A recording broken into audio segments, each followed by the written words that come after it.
আসসালামু আলাইকুম প্রিয় দর্শক বিন্দু, আজকে আমরা সংক্ষিপ্ত আলোচনা করব সম্মান নিয়ে, রেসপেক্ট নিয়ে। সম্মানিত হাজির, আপনারা সকলে জানেন যে সম্মান পাওয়া প্রত্যেকটা মানুষ চায় যে আমাকে সম্মান করুক, ভালোবাসুক, শ্রদ্ধা করুক, আমাকে মানুষ ভালো জানুক। এটা সকল মানুষ চায়, কিন্তু মানুষ যা চায় তা কিন্তু পায় না। সেজন্য এই সম্মানটা আপনাকে অবশ্যই অর্জন করে নিতে হবে।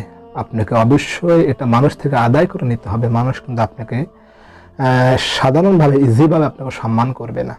এই সম্মান পাওয়ার কিছু ইসলামিক রীতিনীতি রয়েছে। তার মধ্যে অবশ্যই আল্লাহ রসুল সাল্লাল্লাহু আলাইহি সাল্লাম বলেছেন, মাল্লাম ইয়ারহাম সগীরানা ওয়ালাম ইয়াকির কাবীরানা ফালাইসা মিন্না। যে বড়দেরকে সম্মান করবে না এবং ছোটদেরকে স্নেহ করবে না, সে আমার দলের অন্তর্ভুক্ত নয়। নাউজুবিল্লাহ। সেজন্য অবশ্যই বড়দেরকে সম্মান করা এবং ছোটদেরকে স্নেহ করা রাসূলের একটা আদর্শ। রাসূল সাল্লাল্লাহু আলাইহি সাল্লাম বলেছেন, কিয়ামতের একটা আলামত হচ্ছে মানুষ বড়দেরকে সম্মান করবে না, ছোটদেরকে স্নেহ করবে না, মানুষের মধ্যে ভ্রাতৃত্ব বন্ধন, ভালোবাসা অনেকটা চলে যাবে।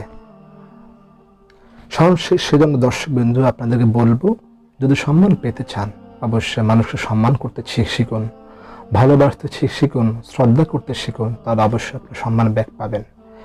একটা কথা রয়েছে যে আপনি কাউকে ভালোবাসেন আর কষ্ট দেন, যাকে যতটুকু পরিমাণ ভালোবাসবেন, কষ্ট দিবেন, ঠিক ততটুকু আপনি ভালোবাসা অথবা কষ্ট ব্যাক পাবেন।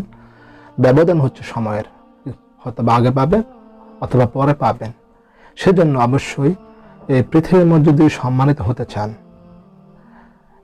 ব্যক্তিত্ববান হতে চান অবশ্যই আপনাকে মানুষকে সম্মান করতে হবে, সালাম দিতে হবে, ভালো ব্যবহার করতে হবে, লেনদেন এই জিনিসটা অবশ্যই ভালো রাখতে হবে। আর বিশেষ করে মানুষের নামে কখনো গীবত, শিকায়াত, পরনিন্দা, পরচর্চা করা যাবে না। সবসময় মানুষকে হাসি মুখে আপনাকে মন জয় করতে হবে। এছাড়াও সম্মান পাওয়ার আরও কিছু স্পেশাল কারণ রয়েছে। মানুষ যখন দ্বন্দ্ব হয়, মানুষ যখন সালাম দেয়, মানুষকে খাদ্য খাওয়া, মানুষের মধ্যে এই দ্বন্দ্বটা চলে যায়, ভ্রাতৃত্ব বন্ধন আবার সৃষ্টি হয়।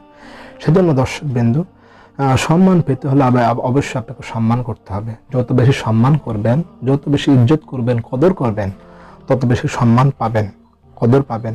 কিন্তু আল্লাহ রসুল সাল্লাল্লাহু আলাইহি ওয়াসাল্লাম এই পৃথিবীর সবচেয়ে সম্মানিত ব্যক্তি, তার নামও কিন্তু অনেক মানুষ অসম্মান করেছে।